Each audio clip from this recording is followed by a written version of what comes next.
Hello viewers, आज मैं आपको मेरी बनाई हुई पहले की एक ऑयल पेंटिंग दिखाऊंगी। ध्यान से देखिए। क्या आप बता सकते हैं कि कितने पुरानी ये पेंटिंग है? सोचिए। तब तक नए व्यूअर्स मेरे चैनल को सब्सक्राइब कर दीजिए और अगर आर्ट के शौकीन हैं तो फिर बेल आइकन को जरूर प्रेस कीजिएगा। अब पेंटिंग कैसे लगी? अच्छी लगी तो लाइक ज़रूर कीजिए।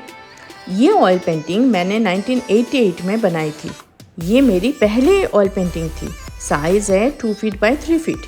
इसे बनाने के लिए बहुत बड़ी हिस्ट्री है।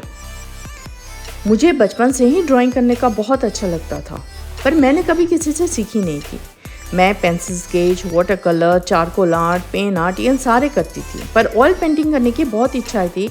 और फिर जब बड़े हो गई तो पापा से ऑयल पेंटिंग बनाने के सामान खरीदने के लिए जिद करने लगी।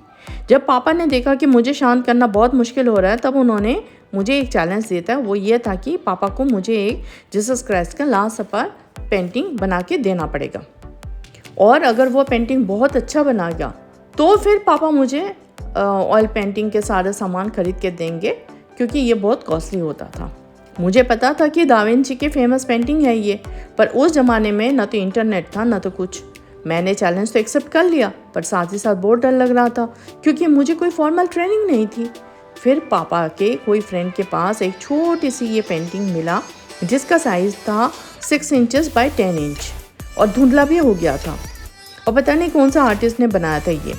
मैंने कैनवास लिया 24 इंच बाय 36 इंच, और पापा ने मुझे एक सेट ऑयल पेंट सारा और ऑयल ब्रश ये सारा खरीद के दिए। बोले थे कि अगर बनाओ, शुरू करो, अच्छा होगा तो फिर मैं और जितने भी ज़रूरत होगा मैं खरीद के दूंगा। और मैंने स्टार्ट कर दिया। 3 महीना बहुत कड़ी मेहनत करने के बाद ये रेडी हुआ।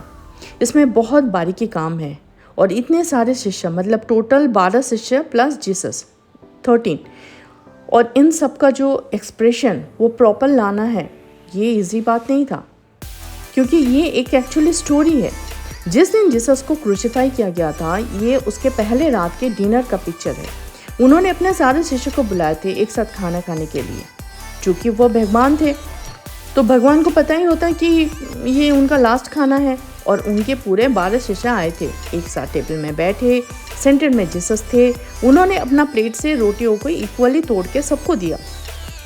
सबका खाना जब ख़त्म हो गया, तब उन्होंने बताया कि नेक्स्ट डे उनके साथ कुछ होने वाला है, और यही उनके शिष्य लोग के साथ उनका फिजिकली लास्ट विजिट है। और ये भी बताए थे कि इन 12 में से एक शिष्य ऐसा है जो कि पैसा लेकर विरोधी पक्ष को जीसस के रहने का एड्रेस बता दिया, मतलब यानी धोखा किया।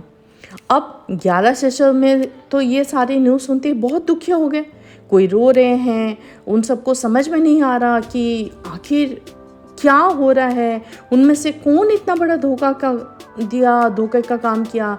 लेकिन ध्यान से पेंटिंग को देखिए तो एक शिष्य के हाथ में मोहरों से भरा हुआ एक पोटली है, और इसी ने ऐसा गलत काम किया था, और उनके आंखों में वो एक्सप्रेशन भी आ रहा है, क्योंकि वो ये सोच रहे हैं कि आखिर जीसस को पता कैसे चला।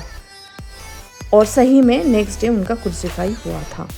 यही उनका लास्ट खाना था, जिसके लिए पेंटिंग का नाम द लास्ट सपर रखा गया।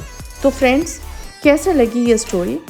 इसे बनाने के लिए मैं कैनवस और जो पिक्चर जिसे देख के मैं बनाई थी, उसके ग्लास के ऊपर, वो ग्लास से कवर था, ग्लास के ऊपर मैंने ग्राफ लाइन ड्रॉ की थी, और फिर उसे देख कर मैंने पहले पिक्चर को ड्रॉ किया, पेंसिल से ड्रॉ किया कैनवस के ऊपर, और फिर मैंने धीरे धीरे कलर डालना शुरू किया था।